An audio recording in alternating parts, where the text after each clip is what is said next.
Camilla Gorilla lived in the zoo with her mom and dad and 8 sisters, too. Her brothers and cousins lived there as well. A family of gorillas. Isn't that swell? Now, the gorillas did what gorillas do best: wrestling, climbing, and thumping their chest. They ran, they jumped, and climbed on the vines. They swung by their arms. Isn't that fine? Watching gorillas is thrilling, delightful, but some of their antics are really quite frightful. Climbing and fighting, lots of physical power. It's all stuff gorillas do by the hour. They're a species that's smart, strong, and quite agile. Camilla was brilliant, but clumsy and fragile. Her arms weren't strong like her brothers and sisters. When she'd swing from the vines, her hands would get blisters. She was so unlike all of the rest, she never bothered to thump on her chest. She was ever so shy and wanted to hide. I'm different, she thought, deep down inside. Her brothers and sisters, they often would tease her. Swinging and thumping did really displease her. One day, the gorillas had endured enough. They said things that were oh so very rough. You look like a clown who escaped from the circus. You swing on the vines without any purpose. You're weak and clumsy and should be blamed for making gorillas so very ashamed. Ned the zookeeper saw her crying. "Camilla," he said, "I hope I'm not crying. You're unhappy here, so get out of that cage. Come home with me. My son's your age."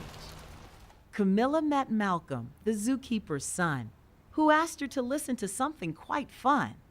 Malcolm reached over and took her hand. He led her to a big Steinway grand. Camilla had never heard music before. She had no idea what was in store. When Malcolm sat down and began to play Chopin and Schumann, she wanted to stay. Beethoven and Brahms made her ecstatic. Bela Bartok seemed somewhat erratic. Malcolm ended the recital with J.S. Bach, a fugue, which made the whole house rock. When he finished, Camilla uttered, "Oh my! Oh my! Listen, dear Malcolm, could I give it a try?" Oh, how she wanted to play Mozart and Haydn and show everybody she took great pride in playing the piano ever so well. But first, there was something Malcolm did tell. This isn't easy. It is not a game. Practice and lessons and more of the same. Year after year at the keyboard you'll stay while your brothers and sisters go outside to play. "I'll do it," she shouted, "in the blink of an eye. Practice and study until I can ply the world of music from Bach to Stravinsky, Handel, Liszt, and that Russian named Rimsky." At the zookeeper's house, Camilla did stay, practicing the piano day after day. With Malcolm, she studied hour by hour, and soon enough felt completely empowered.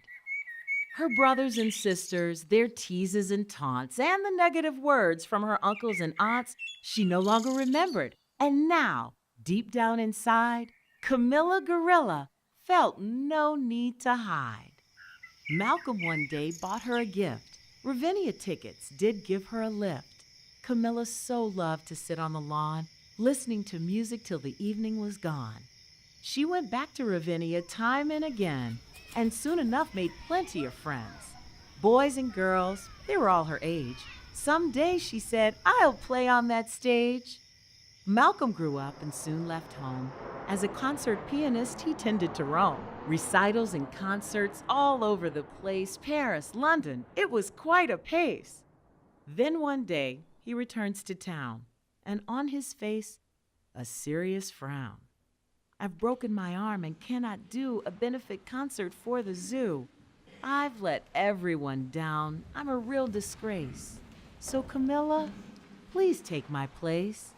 Play some Schumann, Brahms, Mozart, Bach." Camilla says nothing. She's too much in shock. On the stage, Camilla then appears, looks at the audience, and feels great fear. Am I really going to play for them? All the town's women and their men? And the zoo animals, they're here too. What should I do? She starts with Ravel, and everything's swell. And once the crowd cheers, she loses all fear. She played for hours and no one laughed. The critics all said, "She's quite adept." The audience demands more and more, hence 22 encores. Says Fred, her brother, the head gorilla, "Come back to us, my dear Camilla. So sorry we all made fun of you. Please, oh please, return to the zoo."